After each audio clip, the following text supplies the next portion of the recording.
And welcome to, I am in Lima at Centrum Business School. I hope to be joined by some of my colleagues, Pablo Delgado and Luis Felipe Figuera from the finance department, but apparently they are stuck in some kind of traffic in Lima.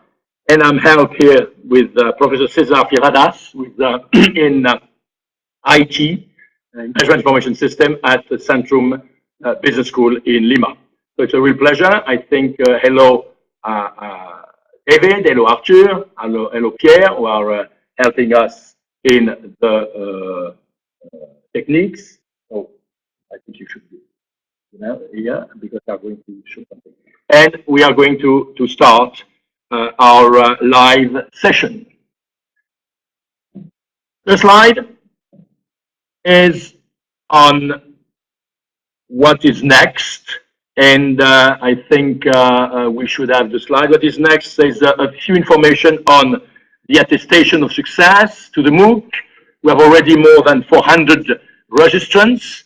I have prepared a case, which is Boston Medical Instrument, a business case that will be available pretty soon.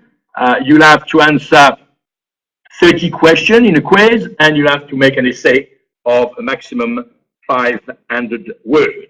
And the grade would be 50% for the quiz that you have done in week, or that you are going to do from week 1 to 4, and 50% for the week 5, with an equal weight between the quiz and the essay. And as you see on the slide, there is a cost of $30 for student and $70 for professional to get to this week 5. Next slide. The case you will see, but it's a real case with the name disguise, Boston Medical Instrument.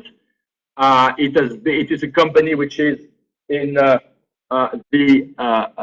scientific medical instruments, and a company which has experienced a very high growth, a little bit like Kremlin, with a heavy spending on R&D and a rapid expansion of its sales force.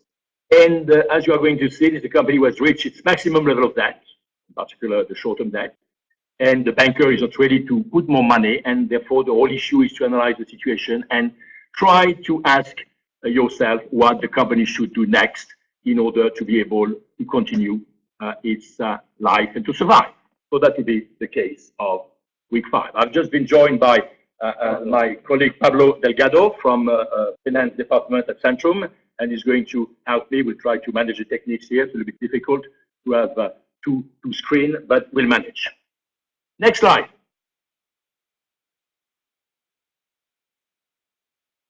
Next slide is about the topic that we covered in week 4. Week 4, we talk about, after having talked about margin, investment, financing, we talk about profitability. We put all that together and we say, be careful, the profitability ratio is always calculated with by reference to some capital use. For example, net profit over equity. How much is left to the shareholders compared to how much the shareholders invested.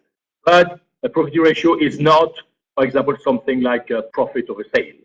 Very often you have in companies people telling you we have a return on sales of 3% or 5% or 10% because we generate 10 out of 100 of sales. This is not a return, this is a margin. So let's be careful about the word. There are only two kinds of ratio. We are going to do that with the next slide, which are the return capital employed and the return on equity. Return capital employed is the economic profit. Return on equity is a financial profit. Next slide, please.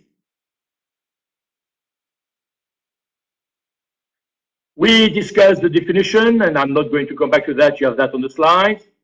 Return equity, return capital employed, the economic profitability. This is the operating profit after tax. We call it sometimes NOPAT, net operating profit after tax, divided by capital employed. And the return on equity, the net profit over equity. The economic profitability is the real business profitability. We have seen in the video that the financial profitability can be manipulated, if I can use this word, by using more leverage. So the real profitability of the business is the economic profitability, how much I'm generating on the capital employed in this business.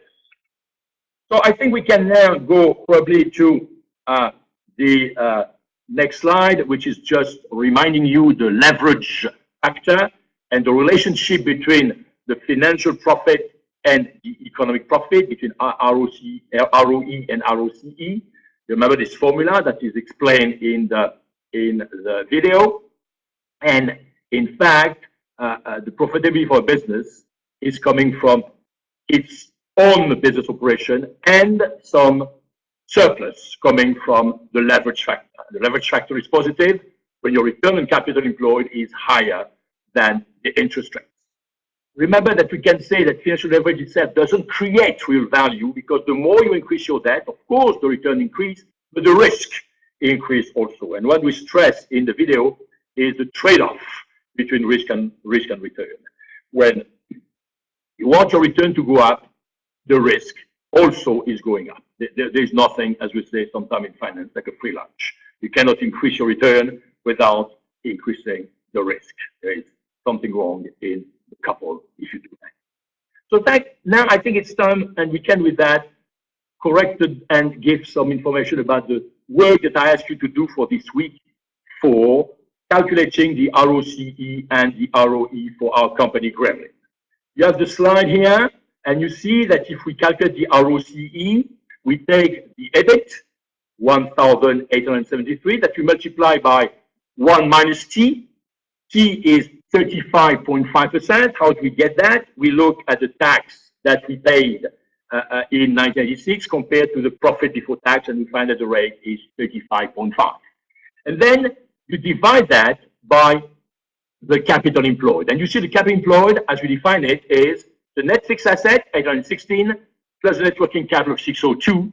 And this turns out to give you 1418 or 1419, depending on the rounding. And therefore, we have a return on capital employed of 85%. This is huge. This is huge. This is not something that you can sustain. And when you calculate the return on equity, which is net profit 1232 divided by equity 2005-14, you find 49%. I'm sorry, 49%. And therefore, here we have, as we said in the video, in a very interesting case where the return on equity is lower than the return on capital employed. And why that? Because we have a kind of negative leverage. Why? Because out of the whole equity, 2005-15, as you see in the balance sheet, only one part, 1419, is invested at 85%. And the net financial debt, we should call it, in fact, the net cash, because it is a negative debt, there is more cash than debt. The 1,095 is invested in, equivalent of cash, short-term marketable securities or any kind of short-term investment, which probably at the time were returning 3 to 4%. So you have a part invested at 85% in your business, and the other part invested in financial instruments at 3 or 4%. Today, it will be probably close to zero. I mean, if your cash will be invested in most countries at something like 0.5 or 1 or 1.5%. So therefore, this is giving a return on equity of 49%.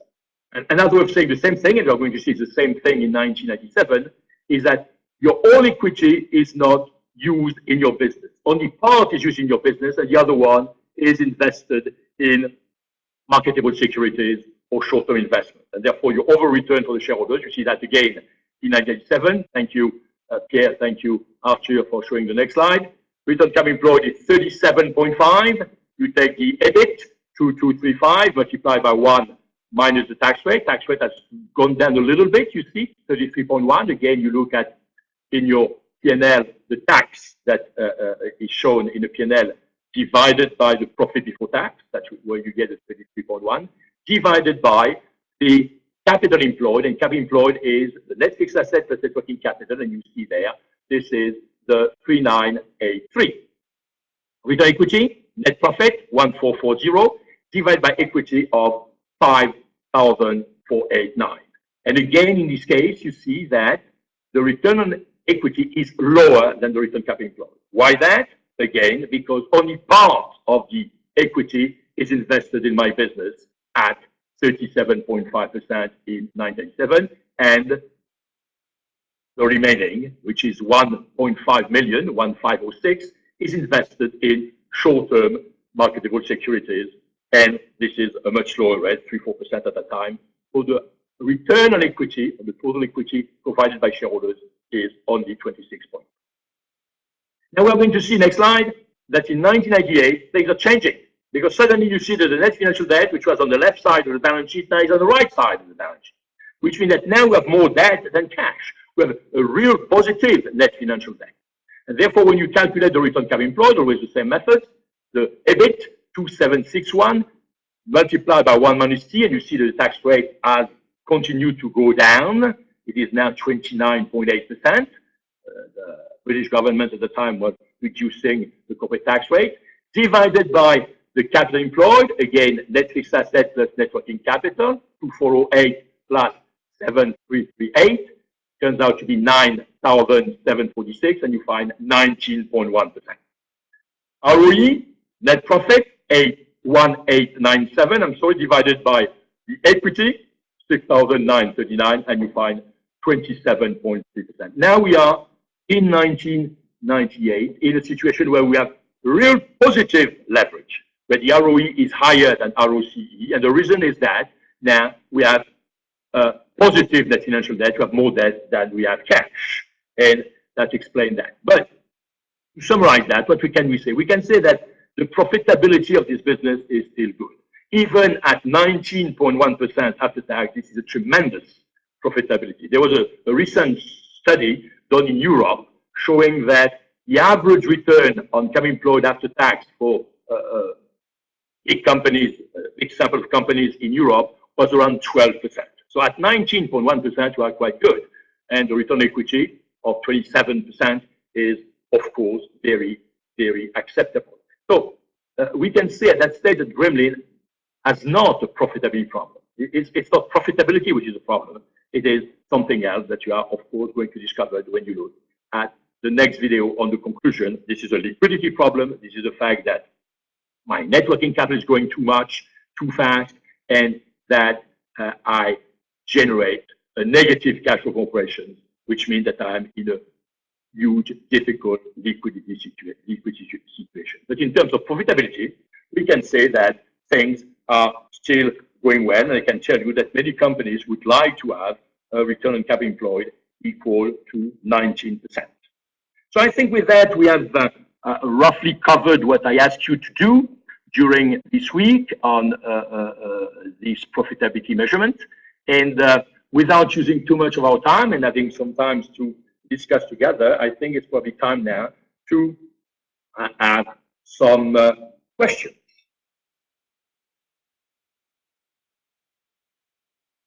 Thanks.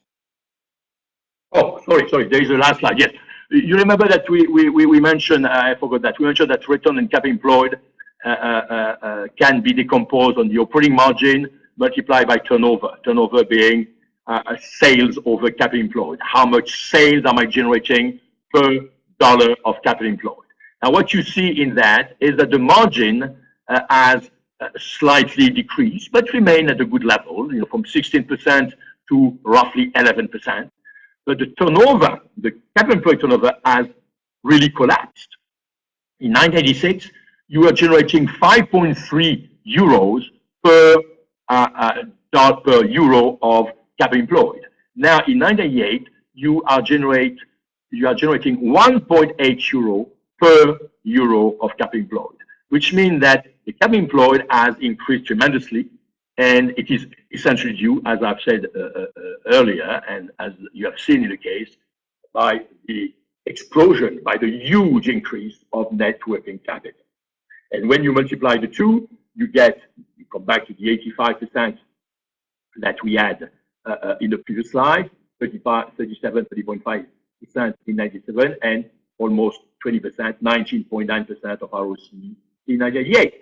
And you see that to get to the ROE, you add or deduct, the leverage effect, which, as I told you, is negative in 96, 97, because you have more cash than debt, and the part of your equity is not invested in your business, it's invested in short-term cash instruments.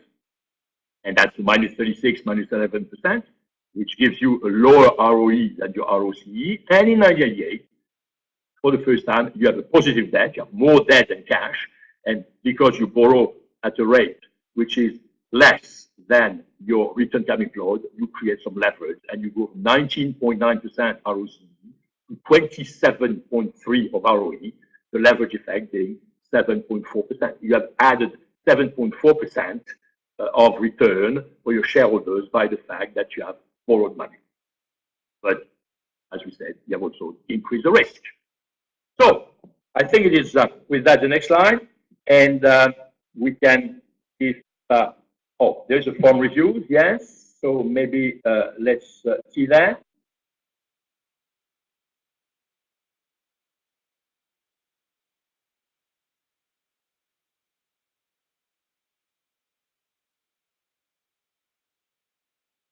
My column booking. I think it will be time now. I've been speaking quite a lot. I think it will be time to have a few questions, and we'll come back to some other point now. So let's turn to the group of participants, which again I welcome very much from all over the world, from Europe, from America, from Asia. I myself in Lima, so it's really a global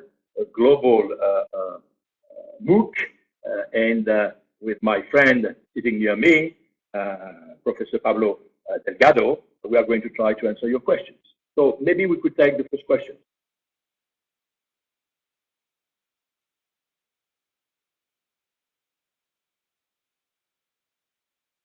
Hello? I don't see the question here. Could you, okay, and chat with, how can I get that off? Because I cannot read the question.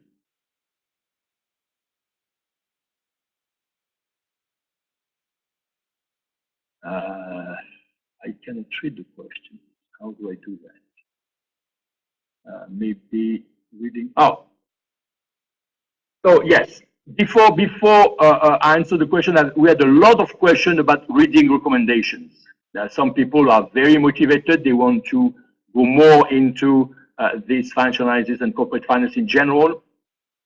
Yeah, thousands of books. The one that I usually recommend, which is the book which is the most widely used in many programs all over the world, is a book by Higgins, Mr. Higgins, Robert Higgins, Higgins.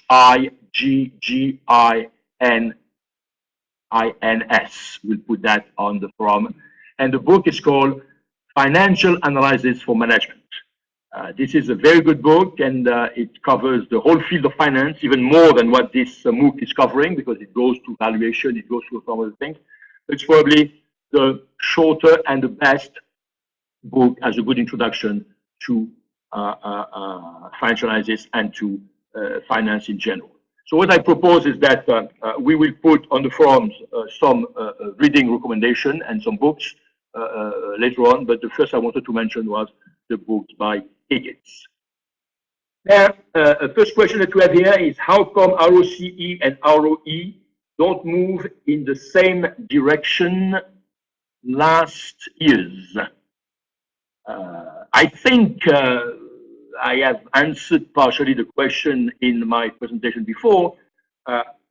ROCE has declined, and it has declined because the margins have declined slightly, and the capital employed have increased tremendously due to the essentially investment, but also mainly the net working capital.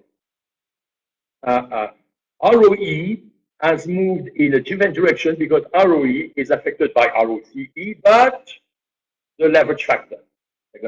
And the leverage factor has moved in a very different way between 96, 97, as I've said, because in 96, 97, this leverage was negative. Why? Because part of the equity again was invested in cash, not in operational business, which reduced the ROE.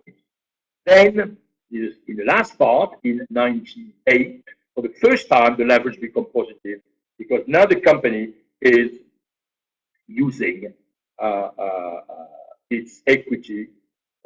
It's using its equity all its equity in capital employed, and not only it's using its equity capital employed, but it borrowed that, it borrowed money to use it in its capital employed.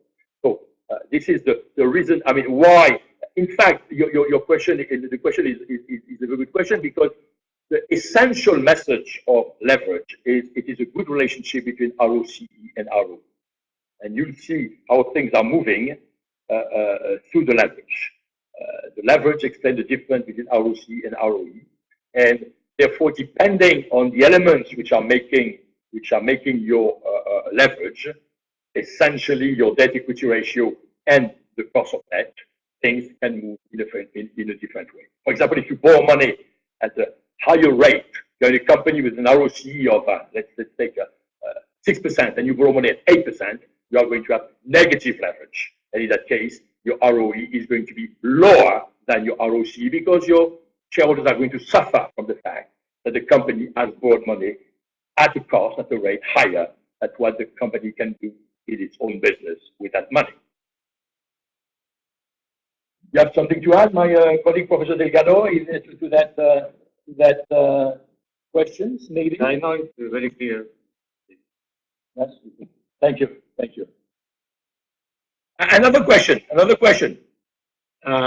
which I try to, I have a lot of things here, so I have to drag this because I cannot read the question here. So drag the window here, and Christian is asking a question. Again, I cannot read it because of the chat with. Okay. Of what you said, the improvement of ROE can hide the deterioration of ROCE. Christian, it's a very, very good point. That's true.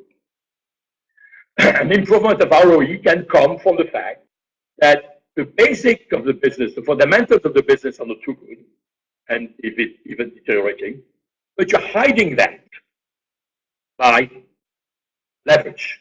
And you use the fact that even if your ROC is deteriorating, but still higher than the interest rate, you can improve your ROE by borrowing. But as we said, and I want to stress that very much, and this is a very, very important message, this has a cost because you increase tremendously the risk and the vulnerability of the business.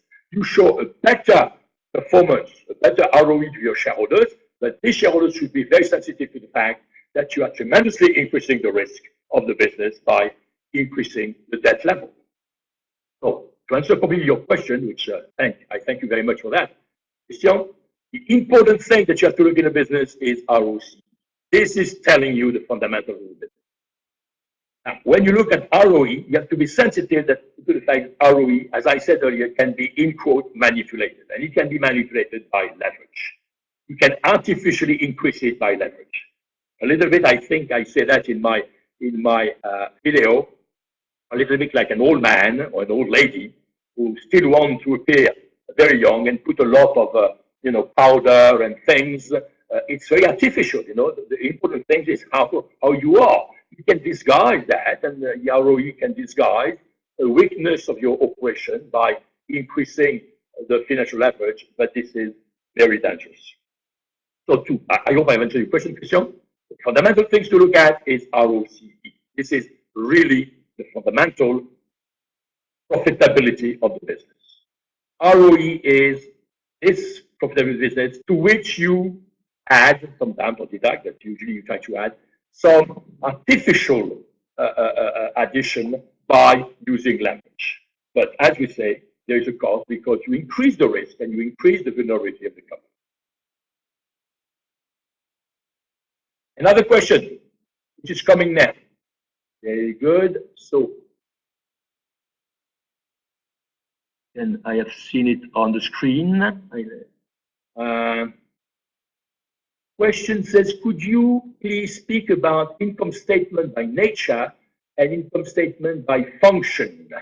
For example, why salaries don't appear in financial statement by function? Oh my God, this is a question which is always coming because I don't mention that in the video because it's a bit complex, and some countries, France in particular, is presenting its P&L by nature, which means that you have a line called salaries, the one that you mentioned, and you have all salaries into it. salaries of the people in the plant, salaries of the people in the accounting department, salaries of the salespeople, etc. Then you have a line, depreciation. Depreciation of the machine in the plant, depreciation of the microcomputers in the accounting department, depreciation of the car of the CEO, whatever. This is the presentation by nature. Most countries, and Anglo-Saxon countries in particular, but more and more countries, present their P&L by destination, by function. And they distinguish between what is related with the production process.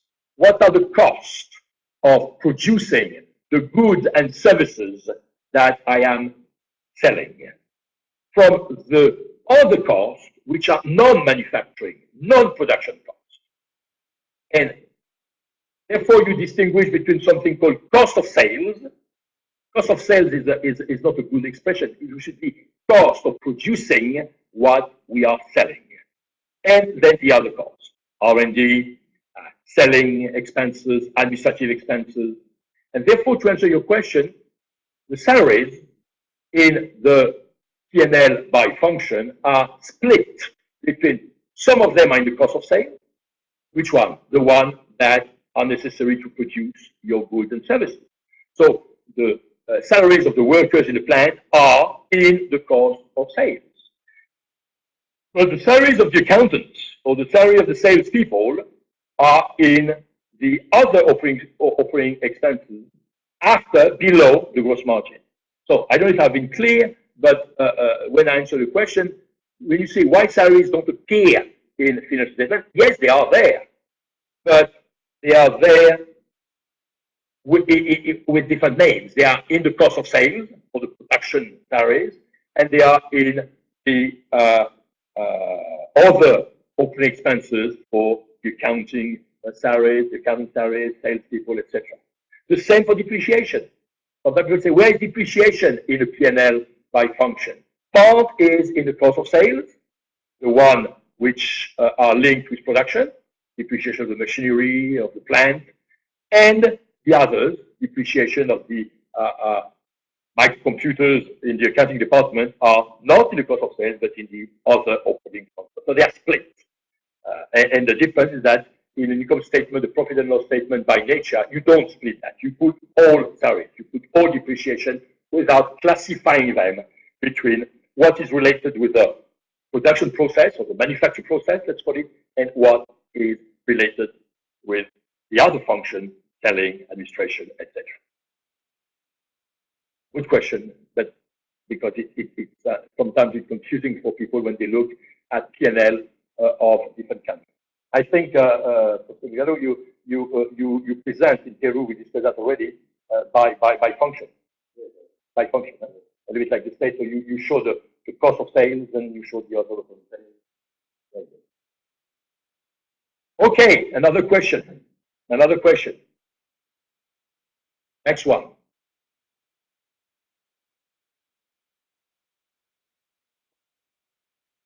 Patrick, your question is coming on the screen. And say your name, Patrick, and what is the question? Do we have it on the screen, please?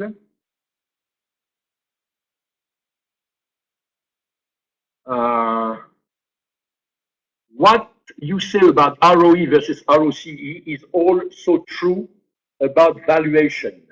Whenever you value a company, the change in the capital structure, that is more debt, will not increase the value of the company. Yes, this is a good point. Your question in itself is an answer. You see, what is important in finance, in financial analysis, but in valuation, in any field of finance, is to be able to distinguish what is coming from operations and what is coming from finance. And you all realize that if you see that 80% or 90% of the value of your business is coming from operation and 10% is coming from finance, this is a good mix. But if now you realize that 40% of your value of your performance is coming from operations and 60% for finance, and you are a manufacturing or a sales company, I think you should ask the question, which business I am in? because most of your value is coming from financial operation and not your own operation, your operation, your business. So this is exactly that. And at the end of the day, what is important, because that's what you are in business for, is what your operations are generating. You can help that by a little bit of leverage. In our case, you push up a little bit the ROE without too much increasing the risk. The same for value, but you have to be very careful of not putting more debt and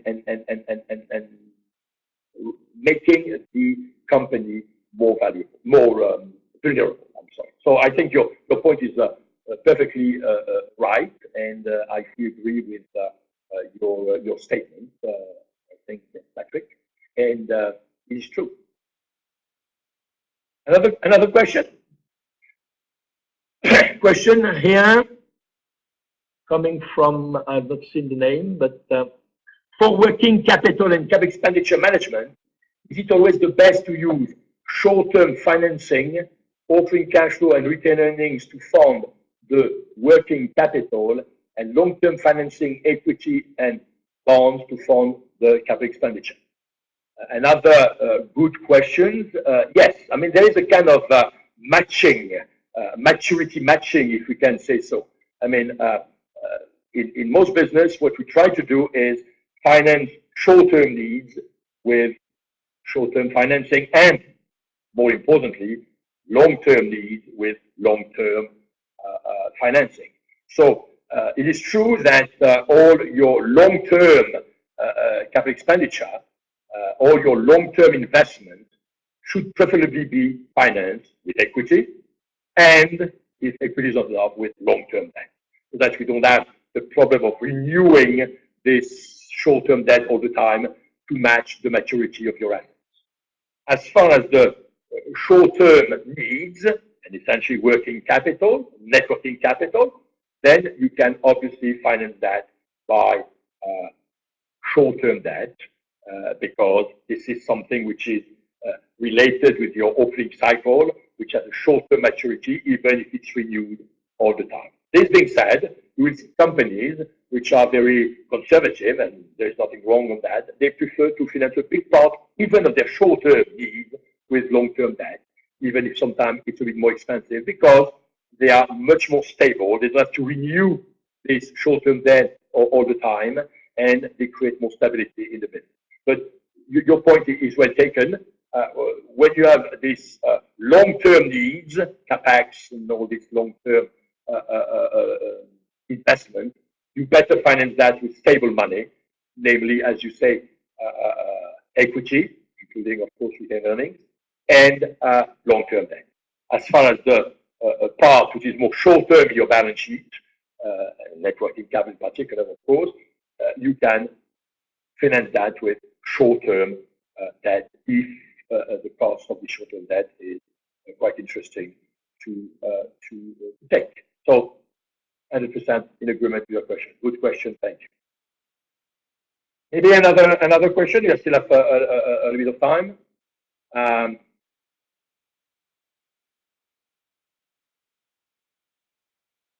Another question.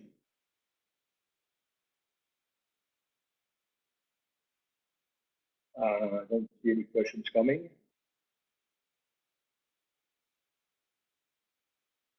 Oh, there is, yes, there is this question on financial analysis is today impacted by the change in accounting standard IFRS. This is I think we should post an article on the forum on that, because it's a very long question. I mean, between the various standards, how you report the various elements, and how the change in reporting standards is doing. It's much more a question of accounting. I could answer that here, but it will be a very long and very technical. I think it's better that we prepare a slide and an article and answer to that question through that than directly here on the MOOC. A question that has been raised also by some questions that we had on the chat is, and it's a question that everybody is always asking: what is the right level of debt for a company? And I mean, this is a question which people in finance have debated for years and years and years and years. Some people even got Nobel Prize for that. Those of you who have studied finance remember the Modigliani theorem and all that, saying that financial structure doesn't matter under certain level of conditions. It's a question which has really been a big issue for finance. I think that the question, the answer to this question is it depends. Like many answers in many questions. I think it depends on at least three factors. The first one is which business are you in and what is the business risk.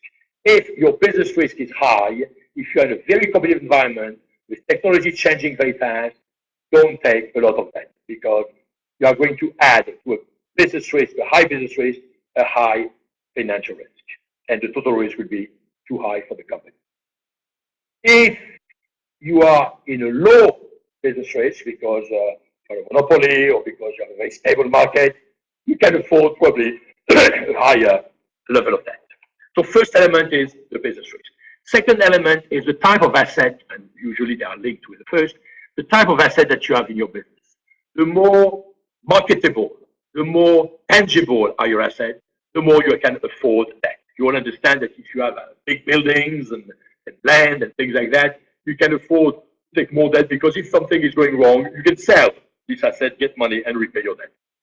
The less tangible are your assets, the more intangible are your assets. If you are in a knowledge business, if you are in some very high tech where your main asset are your people, the brain of your people, and you cannot afford to take a lot of debt because there is no collateral, there is no solid background for this debt.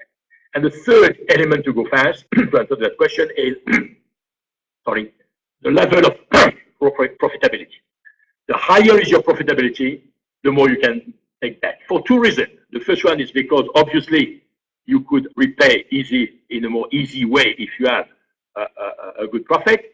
And the second reason is that if you have a high profit, you want to have a way to reduce your tax bill, and borrowing money, because interest are tax deductible, remember, borrowing money is going to provide you what we call a tax shield, is going to reduce your tax bill because interest are tax deductible. So, type of business, what is my business risk? Type of asset that I have, tangible versus intangible, and level of profitability. With these three things, you can assess what is the optimal level of debt that you can afford in a company. And you see this can be very, very different. Sometimes people say, is it 50-50, 40-60? Really, it depends. I know some companies for which 10% of debt is probably a lot and even too much because of the business risk, because of the type of asset they have.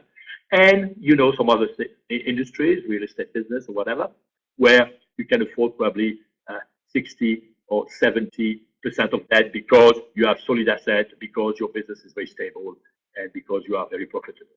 And this is, by the way, a very good lesson. You have seen this big movement of leverage buyout, LBO, where people were buying companies with a lot of debt. As you know, there have been disasters in this LBO, and there have been some success. The disasters, when you look at them, have always come on LBO put on companies with high business risk, company with no big marketable assets, and company with a rather mediocre or low profitability.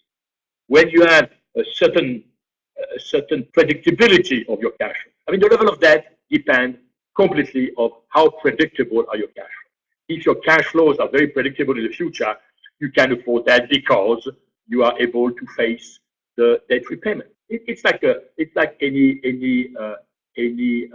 individual. I mean, if you have a stable, growing salary with very good labor contract, and you know that you're not going to lose your job, I mean, you can borrow money. If you are in a very uncertain situation and you have the risk of losing your job and your cash flow, therefore, are not very certain and predictable, you should not borrow too much. So the main elements are there. Maxime is adding something to that. He says, in the course of an LBO, I need to generate a lot of cash every year. To do so, I need to maximize ROCE and keep net working capital as low or stable as possible. If that works, ROE will therefore be very high by financial structure. Are these assumptions correct? I mean, this is great. You're in great shape this morning. I mean, your questions are just giving the answers by themselves. If you do an LBO, you have to generate a lot of cash because you have to face the interest and repayment of the debt.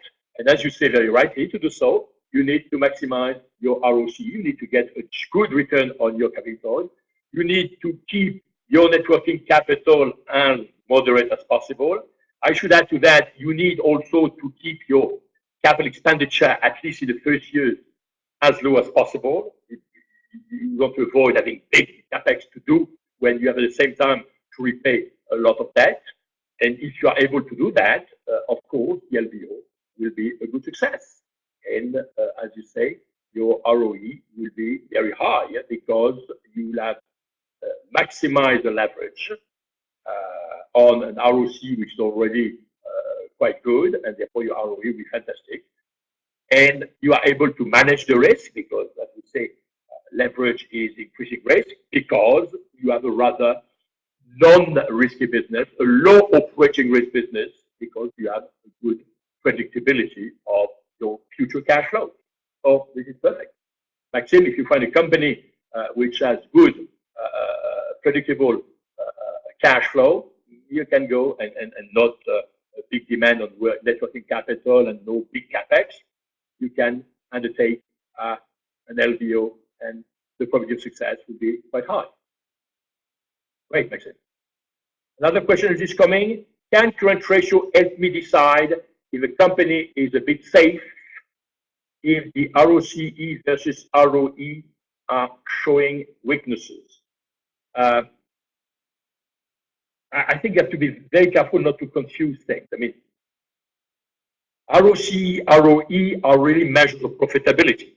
What is the profitability of the business for all the capital providers, lenders, and shareholders? ROE is what is the profitability for the shareholders only.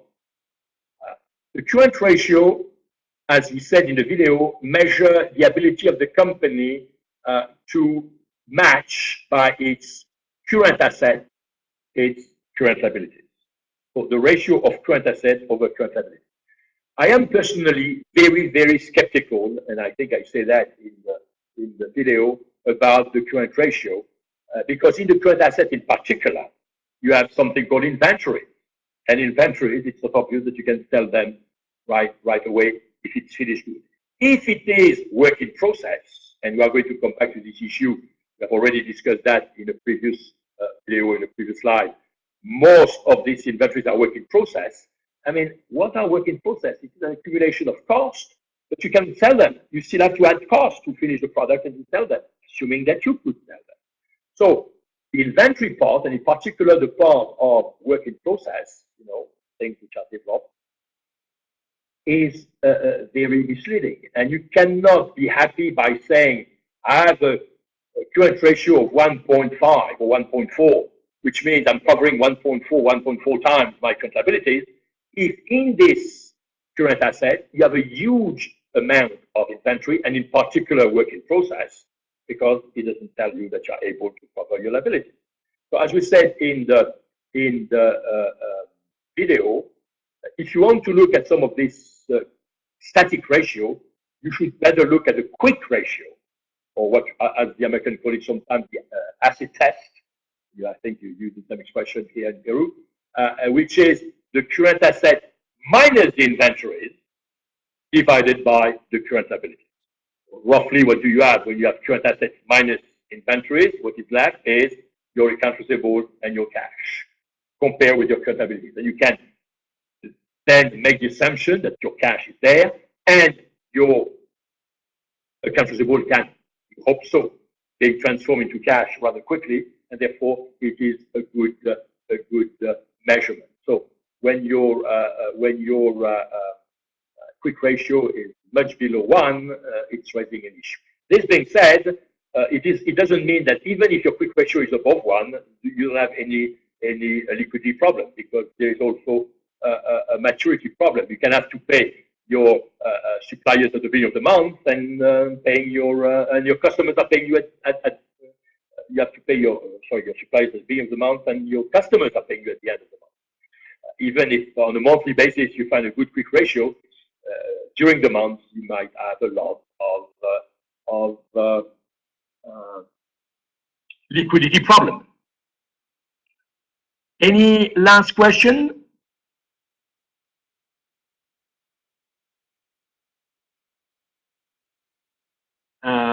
In the case of the subsidiary borrowing money from its mother, would that make sense to calculate the CFO, cash operation, starting from EBIT instead of net profit?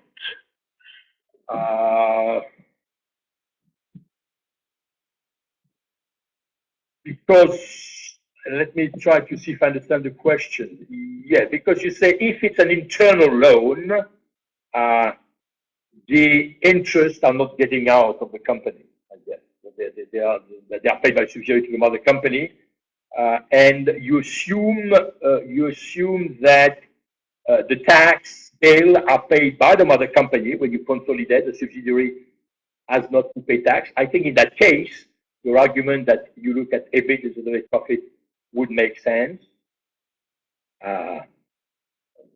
Yes, I think. By the way, this EBIT question is interesting, because most of the companies start their cash flow statement, and I think your question is well taken for that. Most of the companies start their cash flow statement from net profit, which is a profit after tax and after interest. So when we end to the cash flow from operation, it's not really a cash flow from operation, because in this cash flow from operation you have already deducted the interest, which are financial elements. So some companies, instead of doing that, they don't take the net profit, but they take the EBIT after tax, which is what we call the NOPAT, net operating profit after tax. This is profit after tax, but before interest. And then by adding depreciation, adding or deducting the change in net working capital, they get to a real cash flow operation. And then by putting the investment flows, deducting the capex, and adding, if any, the fixed asset disposal, they are getting to a real free cash flow, a cash flow before financing and before paying interest. While most of the time, the free cash flow that we show or the cash flow before financing that we show in the cash flow statement is after interest, because we have deduct interest. So this is partially answer your question. I would argue that the best measurement of the cash flow operation is to start from EBIT and deducting tax and getting the NOPAT and not the net profit, because you don't have a real. It does make a difference in many companies, but in some companies it can make a difference. You don't have a real cash flow operation because you have deducted interest, which are a financial flow.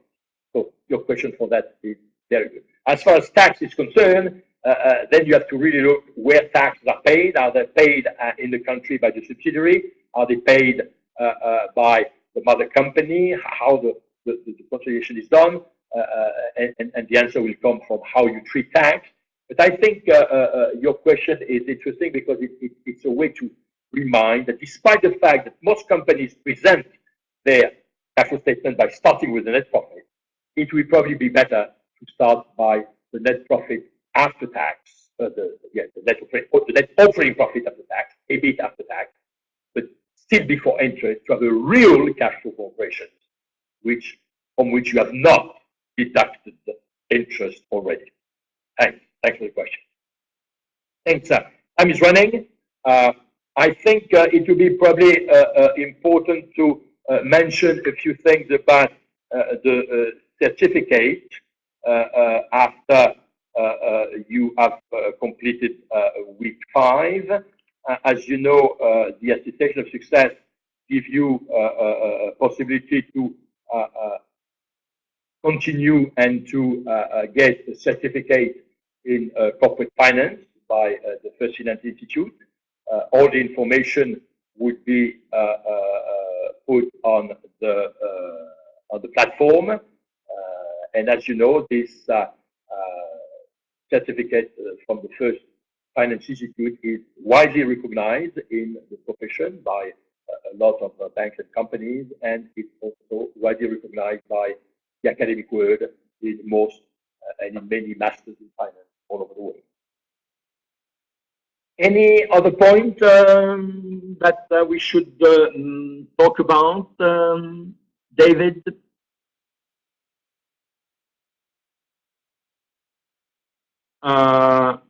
Yes, the quiz. For the quiz, you have until next week to answer the first 4 weeks quiz. You know, the week that you have the 20 question quiz that you have every week. You have until next week to do so. Don't wait too much. Your final grade, as you know, to get the attestation very quickly, would be based on 50% on the quiz and 50% on the week 5. And on the 50% of the week 5, it will split equally between another quiz, the 30 questions quiz, and an essay of no more than 500 words, which will be corrected by your peers. And you have to get 12 out of 20 to get the attestation of success. So if you have done a good job, in the quiz, if you have 15 out of 20 in the first 4 weeks, you just need to get 9 out of 20 in the week 5 to get 15 plus 9 is 24, divided by 2 is 12, to get the average grade that you need to get the attestation. Anything that I forgot, David, to mention on this live 4? Anything that I just want to take advantage to thank very much my colleagues here at Centrum Business School in Lima for their welcome. We have been doing some very interesting work together, and it has been a very rewarding time for me. And for you too. Thank you so much.